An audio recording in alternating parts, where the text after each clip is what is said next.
Welcome to Design Speaks, the podcast that helps you discover uncommon inspiration, take control of your creativity, and create work that gets noticed. I'm your host, Brandy C. Joining me is my co-host, Julie Hyder.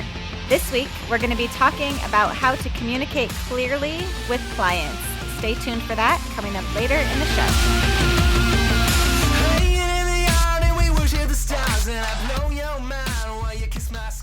Hi, Julie. Hey, Brandy. Our psychic link has done it again. We are both wearing some sort of version of pink. It's very weird. Psychic link? Pink? I don't know. It's great. I kind of like it. Now I feel like it's like a personal challenge. Now every time we record, I feel like we're going to have to try to match.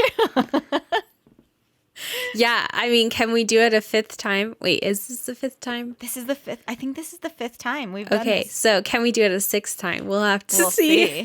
You will have to wait and see. Yeah. So this week, I have a question for you about a game you may have played as a child, as a teenager. Do you remember the game Telephone? Yes. What do you remember about the game of Telephone? For those youngsters in our audience who may not know what this is.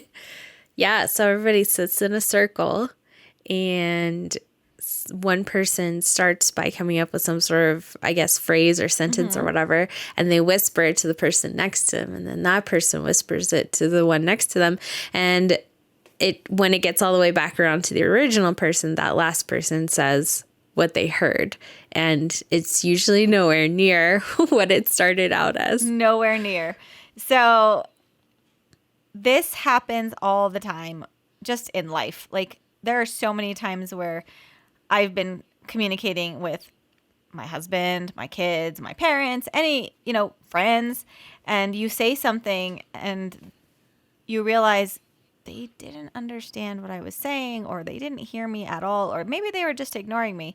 But communicating with clients can sometimes feel like a game of telephone. It's like you say something and you are like certain that you were like pretty clear. And then over the course of working with them, you realize that like they either didn't understand what I said or they just don't care and they're going to do this anyway. So sometimes it can be pretty simple. Sometimes it can be really devastating depending on what that miscommunication was. So that can create some real problems. Real, like, money-related problems. So more on that in a little bit. We're going to be talking about clients and communicating. But what have you been up to lately? I'm planning some nice hikes for the next few months before we get too far into winter when I don't really want to go out anymore, or at least in the mountains. Do you not hike in the winter?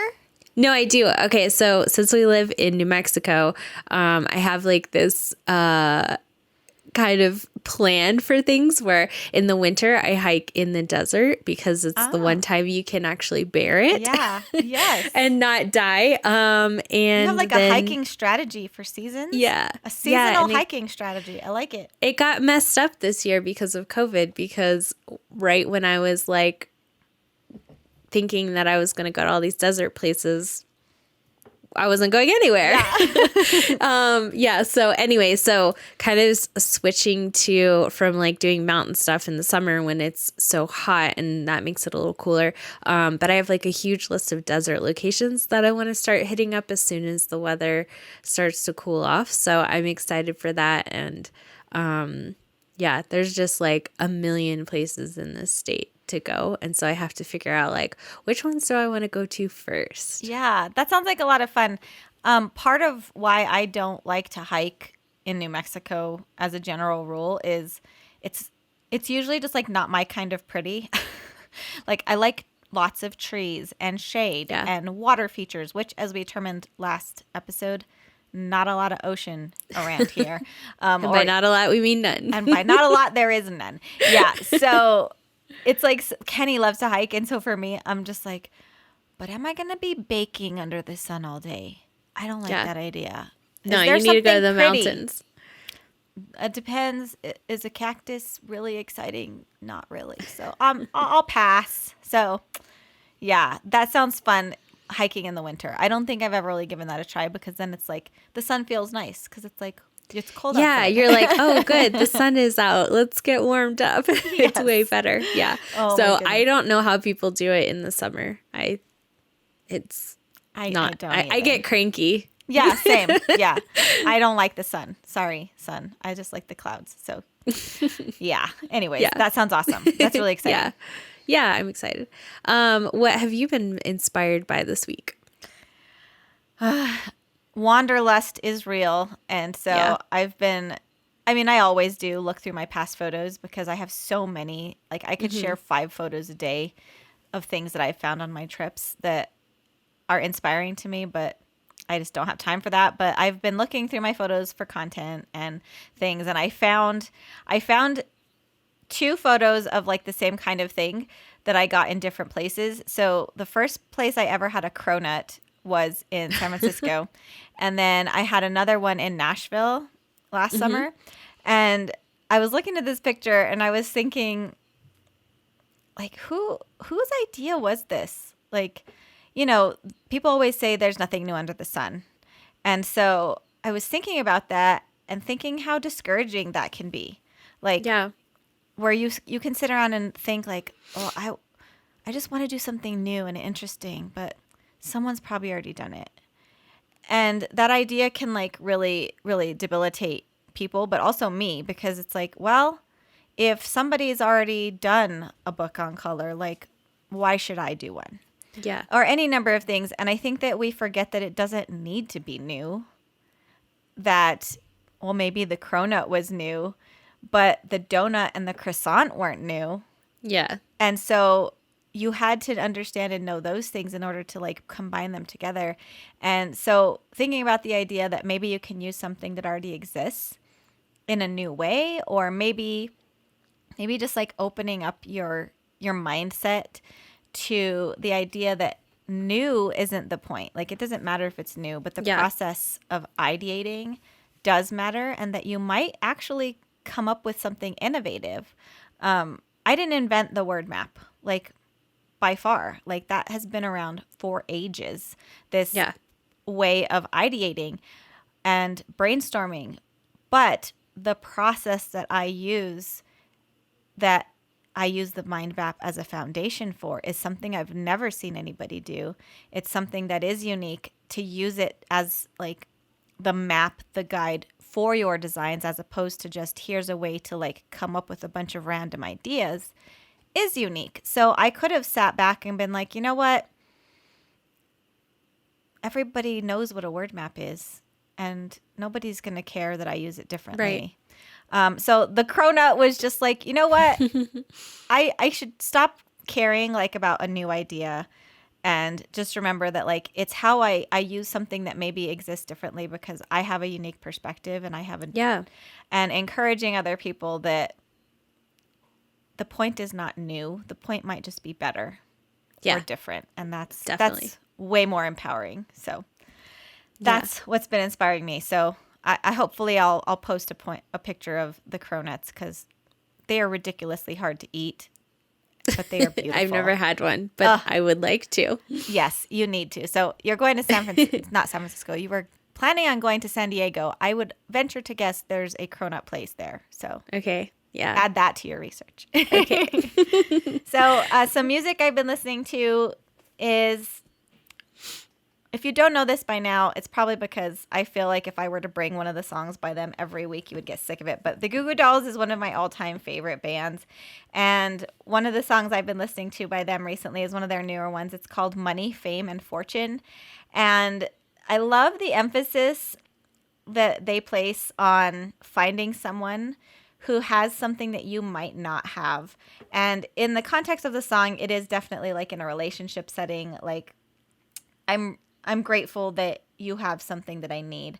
But the idea for me was more compelling is that when you find people around you that are maybe opposite of you in many ways, even other creatives, relatives, or romantic partners, anything like that, finding people that have something that you don't have allows you to grow and see holes in stuff that you might need to learn, but also like you don't need to know everything. You don't need to have all of the skills, and that's how we thrive in community. So, a little bit deeper insight into like what might otherwise be a sort of a romantic gesture of a song, but I really love it, and I hope that you guys will check it out. You can find it on our playlist, Music from Design Speaks podcast on Spotify.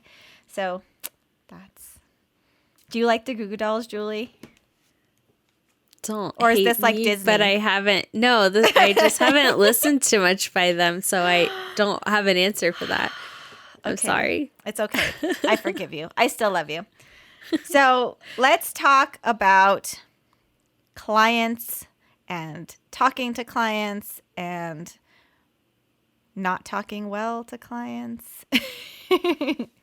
Yeah. I think that I would say the first thing you need to remember when going into a client conversation, whether it's the first time or any time, the client is not the enemy just because they don't know what you do. So let's just start Yes. there. Yeah. Definitely. I developed over the summer a PDF, like a 5 or 6 page PDF with some thoughts on this. And it's basically 10 questions you need to ask your client before you start designing. That's And awesome. so I think something that we forget as the designer is that just because a client is the one paying us doesn't mean that they need to be in control of the conversation. And honestly, they're coming to us to solve a problem. And even for you, like even as a photographer and especially an adventure elopement photographer, all the work that you do, they are coming to you with a general idea of what they want. And then it's your job to communicate with them, to ask the right questions Yes. to make sure that then you can do your job, right? I mean, Yeah. It also feels different when you do that. For instance, like in my business, I ask clients a bunch of questions about themselves and the kinds of things they like to do. And I even ask like what their love languages are and all kinds of stuff like that. That helps me get a clear picture of them and the kind of elopement day that they would want. When I don't get those answers back, or for whatever reason, like I don't have a clear picture, I start throwing out ideas, and it does not feel great to throw out ideas that you think are super fun and you would totally be down for. And they're like, no, we're not really interested in that. And then I'm like, well, that was my list of ideas. Now what do I do? right. And it also just feels weird that like they're like not interested in that. And I'm You're like, I like, thought oh, you do they liked what not? I do. Yeah. I'm like, are they just boring? Does like, or Don't they know how to have fun? yeah, or like, Jeez. did they think my ideas were stupid? Do they think it was silly that I suggested that? And so it starts to like bring in all kinds of feelings that you don't want to have. Like, you don't want to sour the relationship with that. And on their end, they might be thinking like, man, she promised that she'd help us like make our dream day, and none of these are really hitting the spot, and they might start to doubt me. So like on both ends of the relationship, that's starting to like bring up some things that really don't need to be there if Right. you had like started off with asking the right questions and taking those answers and like, yeah, dealing with it correctly. Yeah, it seems counterintuitive, and I recently encountered a designer who said something to the effect of, sometimes you just need to just do whatever the client asks. So if they come to you and say that they want a unicorn with like a rainbow unicorn with flames, coming out the backside for their logo, like sometimes you just do it and you do whatever they want. And I was just like, but what if that's not what they need? Like, what if that's actually not what they want? They just thought it was a fun idea at the time. Yeah. So communicating clearly with your clients is always with asking questions and not just taking orders. Not just, I don't know how you would feel if like a couple came over to you in person or over email or whatever and was just like, We really love to hike, and we have a perfect spot, and we already have like the dress, and we have, a minister, and we have all of the things that we need. Can you just show up? Yeah. I would I feel mean, I underutilized. can, but Yeah. is that what you want? Like, do you realize what you're paying me just to do that?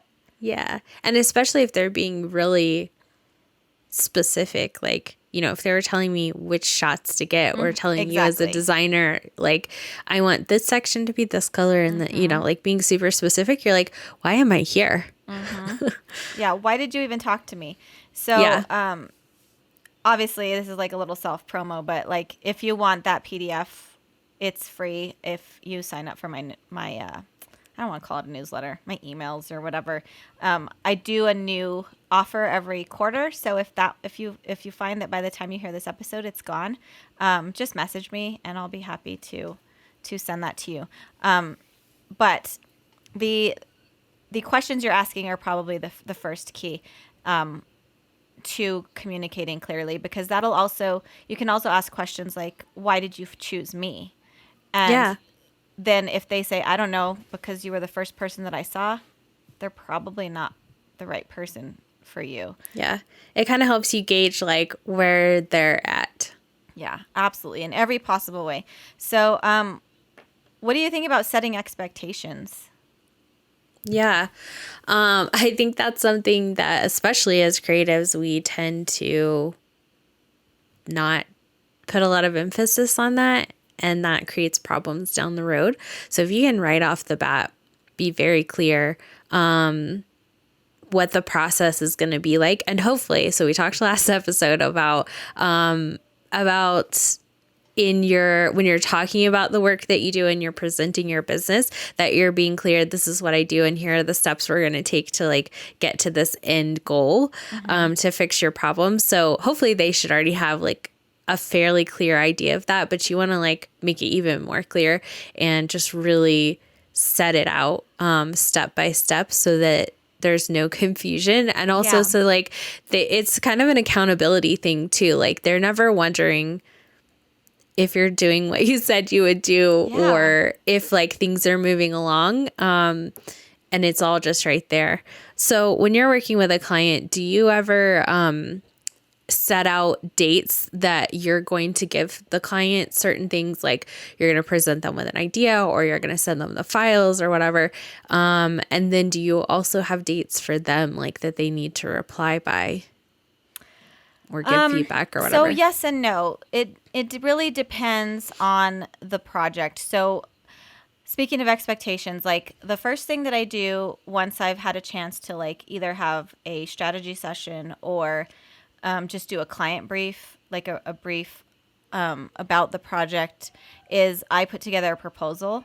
And part of that proposal is a page that explains, like, basically, here's what I do. So I've talked before about how I developed my process was through putting this exact thing together, figuring out how I can show my value was showing what I do, so that they don't think I just show up and push a magic design button. Right. So that's part of the proposal, is showing them like, okay, so when you don't hear from me, because This is there what will I'm be a doing. portion of time where I don't have anything to talk to you about. Trust me that I'm doing something, and it's probably one of these things. Another page is what I provide as far as like part of like the brand identity package and the brand strategy. It's like a bullet list of here's like the strategy I provide. Here's some of the answers I will help you discover. Yeah. Here's literally like the deliverables, like stationery or letterhead or a website header, whatever I'm designing. So then the expectations are set on that. So by the time I get down to like the prices and things like that page, there are like there's sort of like flexible time limits on how much each of those steps, like where we will be at each of those steps. So Yeah. if they sign a contract today, I usually tell them like a week from now or whatever, depending on how busy I am, you'll have like some concepts and directions that we can talk about. And then at that point, depending on what the feedback is there, and that's where feedback and communication comes in is the continued conversation of going, okay, well, we're here now, and based on your feedback and how you'd like to move forward, here's what I see the next time deadline is being. So Yeah. there's always two concrete dates that I set at the very beginning, and one is when you can expect something from me just to start this process, so the concepting direction, and then the end date. So depending on a question that I always ask, that's part of these questions in the PDF is your deadline fixed or flexible? So That's if important. they Yeah. say flexible, then I ask for a range. Like do you need it? Is it like 2 days flexible, or is it like two Right. weeks flexible? I've had clients that are like, you know what, this is more of like a passion thing, and I'm still writing songs. And so anytime in the next 3 months for this to be finished, just so long as like we're working on it together. So then I Yeah. have a clear picture and I can plan my time. So I never set like solid, absolute deadlines until I've finished one step, because it depends on that communication for me with the client at each step to see like how it's going and, what we're approaching next in the list. Does that make sense? Yeah. Yeah. When you start to work with a client or before you start to work with a client, do you ask them specifically what their budget is? That is something that I do not do. So I have found and learned that for what I do, when I start the conversation with money, Yeah. it begins to be all about the money as opposed to Yes. the value and the experience that I provide. So there are some instances, like especially if I'm like working with family, which normally I do full price or free. Like that's usually what I do. You can either pay Yeah. me or like just let me give this to you because I love you. But when you ask somebody like how much are you willing to pay for this, it just becomes gross, I feel like. Yeah. As opposed to like, which is why I do the brief and the questions and all of the question asking, and then I put together a price based on what they need, and Yeah. hand that over to them, because then it's like, okay, and the price always comes second to last. Last is the contract legally stuff, Right. But the second to last page that they will see is the price. And that details everything they're getting that I already explained. So by the time they get to the prices, it's like, oh yeah, that's not too bad because you do a lot. As opposed to Yeah. like starting up here with the price, it's like $5,000 for a branding package. No, I can just go on Fiverr and get a logo Right. and then they don't care how much you do. They don't care what work you put into it because they are already like sticker shocked. Right. Yeah. And once you've started to list out, and I think that's something that is important in the communication is like, don't just say like a branding package and the end result is you get this, and this, and it's 500 or $5,000. Really like showcasing all the work and the expertise that you're putting in there, list it all out so that they're looking at a giant wall of text. Yeah. And So making that it easy to understand too, because you also don't Yeah. want to feel like a lawyer where it's like, Yes. no offense to lawyers out there, but where you're just like, oh, there's a lot of stuff on here I don't understand. That's why you're expensive, because you understand this and I don't. It's like, that's not communication either. They need to know what they're getting and see the full value of it. But if they don't know what it is, they don't know the value of it. Right. So, yeah, I think that is really important. I'm the same way. Like, I don't like ask about price. And I don't even share my full price list, with someone who's inquired until after we've had, I have like 3 or 4 paragraphs that are about all the great things that we're going to plan and do and how I'm going to help them and all that. And then I'm like, and here are my prices. Right. Because I don't want to start the conversation off with that. It's just not where I want the emphasis to be. Yeah. And I mean, I think that as creative professionals and sometimes just as business people, we forget. Have you ever seen? So I follow a comedian. His name, oh geez, John Christ on Instagram, and he sometimes will like do these little skits that show if Instagram was real life or if Facebook was real life, and like, someone says, "Oh my gosh, look, my baby, isn't she pretty?" And you just go, like, it's like, that's weird. Creepy. That's sort of strange. And so I think we have to like step back and think about how we tackle these kinds of things in real life. It's like, if I'm having a garage sale, I don't stand on the corner and go, I have a garage sale. I have things for $5. Okay, what do you have? Like, right. what do you have for sale? Like, Yeah. sure, I might want that, but I don't know what you have. You're not like, hey, I have $5 to spend today. What should I spend it on? Hey, somebody's got something for $5. I got to go check that out. Yeah. Oh, and it's $5. So even I don't know what it is, but it's $5. So I'll just buy it. So Yeah. it's like, think through like how you're approaching people when someone comes to you and says, you know, I have a need for something, and I think that you do what I need, and you go, well, how much are you willing to pay? That just, it feels gross. It's like the guy on the corner like selling watches in his jacket. It's like, I got something for you, but how much money you got? And it's so sleazeball. It just feels so well, gross. and that also is like, oh, well, are you going to charge me more than you're going to charge someone else? Exactly. And so the way that I think we both do pricing to some extent is I do value-based pricing. So yes, I have sort of like a base that I start from mentally because I know how much certain things are going to cost time-wise for me. But then you build in value on top of that to how much this is worth for this client. If Nike called me up tomorrow and asked me to design or to do like some brand strategy and process thinking with their team, you better believe I'm not going to charge them the same amount of money as I would like the church where my husband goes.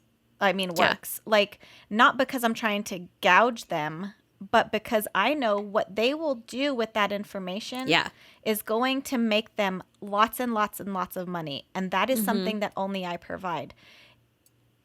And that's where you can't start with the pricing and start with their budget because it's going to be different for everybody. And you still sort of achieve the same end goal of charging less for smaller clients because the value is different for them than it is for bigger ones. So the pricing conversation is something that you have got to be clear on with clients, and it is so important. And we did talk a lot about that with Natalie Frank a couple episodes ago, but just to reiterate, like, when you begin these conversations, don't start them talking about money. Like, talk about their problems, talk about how you can help them, talk about what you do. And when you set the expectations of what you do, that helps. But how do you go about helping them set their own expectations for like what they even think they want or like what they want? Yeah. I start out with a phone call just to like hear what they're thinking and to throw out ideas to them. And I like to hear that feedback of that you're not going to get through an email. Right. Like an awkward pause that says, I don't know what to think about that. Yeah. Or if they're like, whoa, I never thought of that. That sounds super cool. And they're like really excited about it. So I think just having like a real conversation voice to voice helps you gauge like where they're at and what they're thinking, or if there's like a lot of hesitation and they're feeling super unsure about what they want to do, then I know like, okay, we're really going to have to dig into narrowing down ideas until they feel more comfortable, and then we can start setting plans or whatever. So I think that initial conversation for me at least is really important to have verbally instead of just over email, because you always get more information and then you get the extra little cues from the way they're saying things. So yeah, you do. I miss in-person meetings too. I don't do a lot of phone calls, and honestly, since I've been doing more strategy and less just like fill out this creative brief, I'll send you a proposal and we'll work together. Because I can tend to be a little more introverted when it comes to talking to people over the phone. I always feel like, what if I forget something? And if I have it in an email, I can go look it up.